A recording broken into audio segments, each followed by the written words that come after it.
Assalamualaikum warahmatullahi wabarakatuh.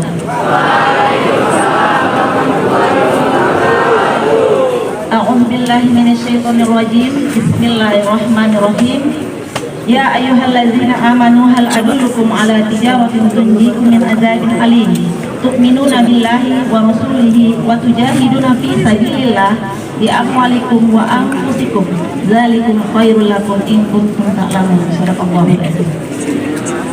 Yang sama kita hormati Bapak Ibu Kepala Sekolah dari keempat tingkatan. Yang sama kita hormati Bapak-bapak, ibu-ibu, para wakil kepala sekolah baik PKS Turik maupun PKS Kesiswaan. Kemudian yang sama kita hormati Bapak Ibu guru di keempat tingkatan. Dan yang sama kita hormati para tata usaha, operator di keempat tingkatan. Dan tak lupa yang sama-sama kami sayangi, para anak-anak didik kami sekalian. Rasanya tidak kata yang paling mulia selain ucapan syukur kehadirat Allah Subhanahu wa Ta'ala, sehingga kita pada pagi hari ini bisa melaksanakan rutinitas kita upacara bendera. Pada hari ini sebenarnya yang menjadi pelaksana adalah kelas 10 AKL SMK Awasi 1 Marbau, dan pembina seharusnya adalah Ibu Wahyuni SPG. Namun karena beberapa hal maka saya menggantikannya. Kemudian salawat berangkaikan salam kita sampaikan ke haribaan junjungan kita baginda Nabi besar Muhammad SAW.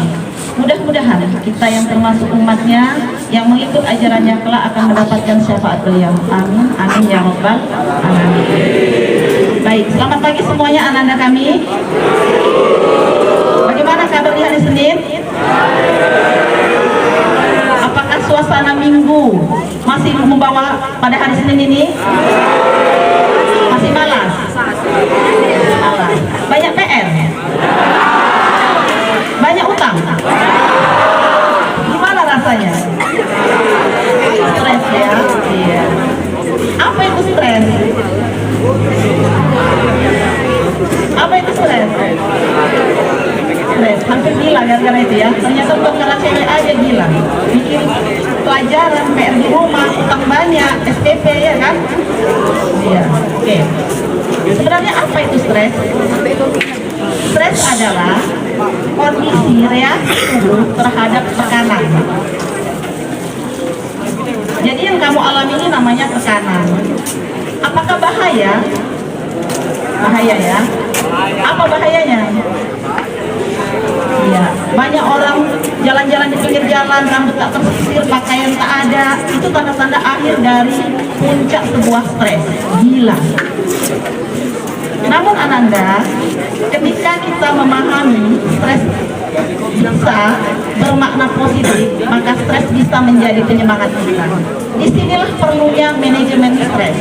Makanya dalam sebuah buku ya, MC Cole dalam sebuah buku manajemen stres menyatakan, anggaplah stres itu, tekanan itu sebagai makna positif yang bisa memotivasi, bukan cuma kita anggap sebagai sebuah tekanan.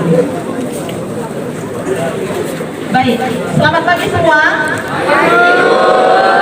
Bicara manajemen stres, saya rasa semua siswa, bukan cuma siswa ya nak ya, semua profesi itu punya tekanan, tak terkecuali guru. Guru juga punya rasa tekanan yang berbeda dengan siswa. Kalau siswa tadi pagi dimarahi mama, nggak makan sedikit dimarahi mama, belum lagi di sekolah mana uang SPP, mana uang buku, datang bendahara kelas, mana uang kas, banyak lagi hal. Itu membuat kita stres. Lalu bagaimana cara memanajemennya? Yang pertama dalam Islam, manajemennya itu adalah dalam Quran surat Al-Baqarah ayat 286, perkuat iman. Apa itu? Bismillahirrahmanirrahim. La yukallifullahu nafsan illa wus'aha. Apa artinya? Sungguhnya Allah tidak membebani orang melebihi kemampuan hambanya. Apa maksudnya? Kita sudah berusaha, misalnya gara-gara PR itu jadi beban sama kita kerjakan dulu. Apa usaha kita udah dikerjakan, tidak juga terlaksana, usaha lagi yang lain, tanya sama kawan bagaimana caranya. baru dapat kesimpulan. Ketika sudah kita kumpul benar atau salah, kita bertawakal. Hal ini sangat memberi dampak positif kepada kita, bahwa apa yang menjadi tekanan kepada kita, kita berserah diri kepada Sang Pencipta. Itu yang pertama, tingkatkan iman, jalur langit. Yang kedua, beristirahat. Tahu menempatkan diri kapan kita kerja, kapan kita istirahat. Badan ini butuh istirahat. Istirahat yang dimaksud itu bukan mesti harus tidur baru namanya istirahat. Artinya kita melepaskan diri dulu dari hal-hal yang membuat kita tertekan. Kapan kita bekerja, kapan kita istirahat, itu tentu sangat baik efeknya untuk kesehatan tubuh kita. Yang ketiga, hobi.